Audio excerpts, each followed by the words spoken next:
Бәріңе сәлем, бүгінгі видеода оқушыға арналған ақша табу түрлерін айтамын. Бұл видеодан кейін сендер өздеріңнің армандаған заттарыңа ақша жинап ала аласыңдар. Бұл любой зат болуы мүмкін. iPhone 14 Pro Max, жаңа Cyberpunk, Человек-паук, God of War және скоро шығатын GTA 6-ны көтеретін жап-жаңа игровой компьютер. Егер де сендер мені Instagramдағы какой-то инфо-цыган блогер деп ойласаңдар, олай қателесудің керегі жоқ. Мен ешқандай сайтты реклама жасап, оның арқасында ақша жасап алатын ойым жоқ. Тем более менен 5к подписчикпен ешкім реклама алмайды. Себебі ойлап қарасаңдар, маған репутация маңыздырақ. Тек менің осы жерде алатын пайдам осы видеоға көп просмотр жиналып, менің каналымның дамуына көмектессе екен. Оған қоса видеода мен өзім қолданған способтарды ғана айтамын. Енді мен сендерге видеоның соңына дейін көруге кеңес беремін, себебі соңда өз доходымды айтамын. Видеоны көп сөйлемей бастайық.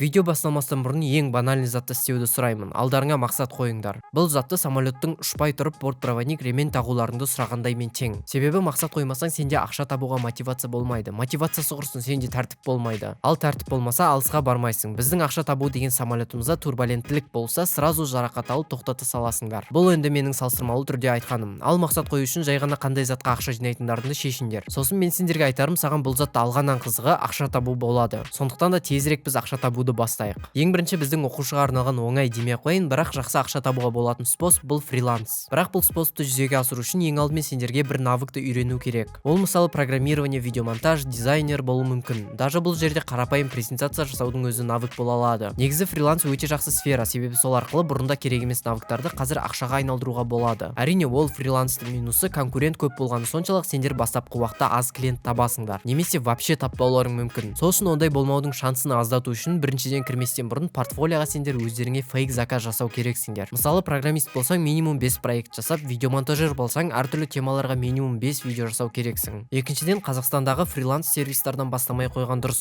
Себебі біздің елде адамдардың көбірек ақша төлеуге зарплатасы аз болғандықтан ақша да аз төлейді. Артынша сенде клиент те аз болады, өйткені осы себептің кесірінен фриланс Қазақстанда әлі қатты танымал емес.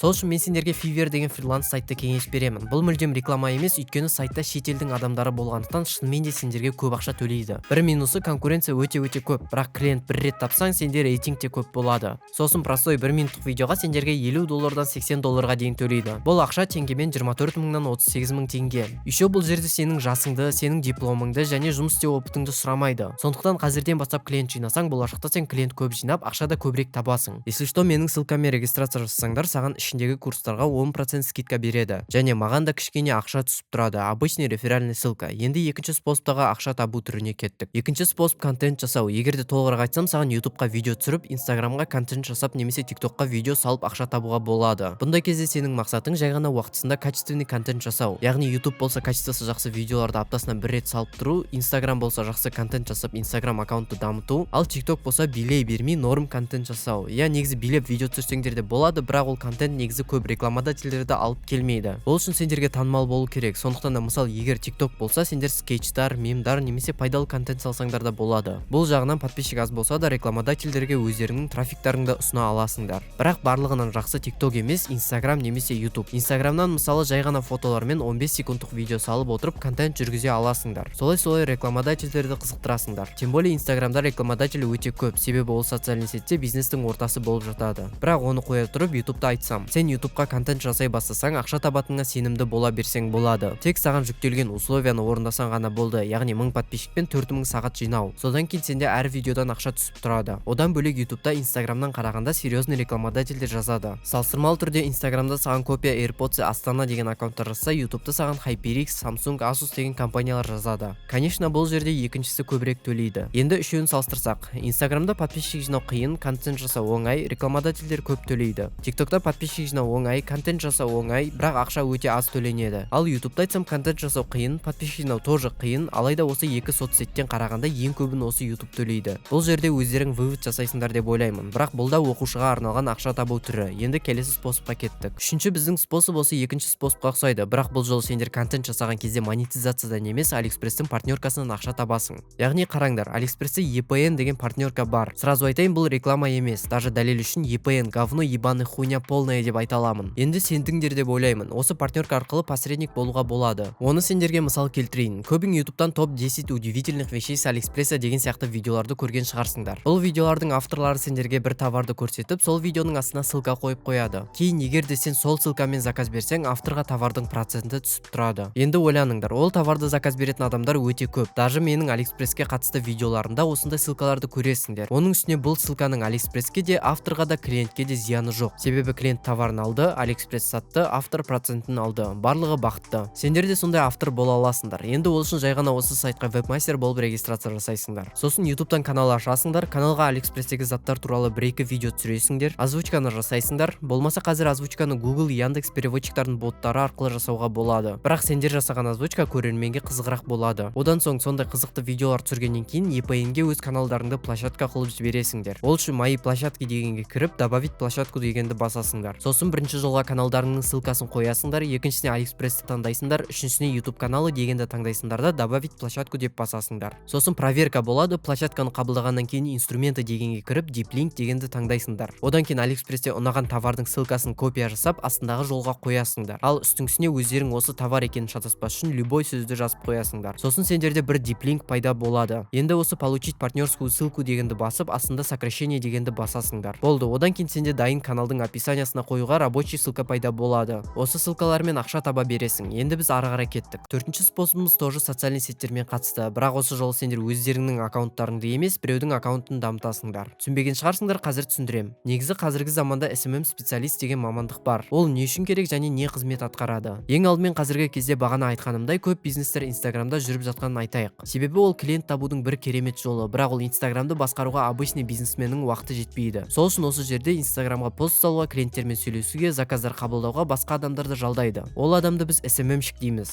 Менің айтқым келгені, сенде осы SMM-шік болып жұмысқа тұрып алсаң болады. Сенің мақсатың бастысы бизнес Инстаграм аккаунт немесе сайт болса, сайтты басқару керексің. Жұмысы өте оңай, тем более көп SMM-шіктер қазір школьниктер или студенттер. Кейде даже үйде отырып та істеуге болады. Чоза жұмыс екенін өздерің түсіндіңдер деп ойлаймын. Ал мен келесі способты айтайын. Бесінші способымыз навыктарды сату. Бұл жұмысты онлайн үйде отырып жұмыс істейтінің немесе басқа жерге барып істеуің ол өзіңе байланысты. Себебі навыктарды сату өзің жинаған тәжірибені ақшаға сатумен тең. Давайте түсіндірейін. Барлық адамда уақыт бар өздерің білетіндей. Ал уақытты сендер осыған дейін қалай пайдаланғандарың әркімнің өзіне байланысты. Бірақ мына способпен тек осы уақытты жақсы пайдаланып, бір затты үйренген адам ғана істей алады. Навык сату деген, мысалы сен гитара білесің ба, адамды гитараға үйрет. Ағылшынша деңгейің advanced ба, адамдарды ағылшын тіліне үйрет. Компьютер туралы білесің ба, ол туралы консультация жаса. Тек осының барлығын ақшаға сат, яғни курстар ашасың ба, OLX-қа саласың ба, оны өзің білесің. Мен саған жай ғана идеяны ұсындым. Шынымен де осы способ арқылы көп ақша табуға болады. Бастысы кішкене ойланып көр. Сен нені жақсы білесің, соны ары қарай үйретіп көп ақша табасың. Тағы да менің ойымша бұл керемет ақша табу тәсілі. Еще менде мектептен есімде қалған бір сөз бар. Сен біреуге үйреткен сайын өзің жақсырақ біле бересің. Я, мектептің осы жерде пайдасы тиді. Сонда да бесінші способты идея ретінде миларыңа сақтап қойсаңдар болады. Енді сен өзіңе жақсы жұмыс тапты деп ойлаймын, бірақ басында мен сендерге осы способтан тапқан ақшамды көрсетемін дегенмін. Бұл жерде сендерге айтарым, мен бұл способтардың барлығын істеген жоқпын, бірақ сол істемегендерін істеуге шанс болған. Соның арқасында істелмеген способтар осы видеода жүр. Давайте енді доходтарымды айтайын. Ең бірінші способ фриланс. Бұл жерде мен бір автошколаға видеоуроктар жасап 25 урокқа 120 мың теңгедей тапқанмын. Онымен қоса арзан заказдар да болды. Бірінші способқа түйін жасасам, мен өзіме компьютерге ақша жинап алдым, сонымен қоса автошколадағы кейбір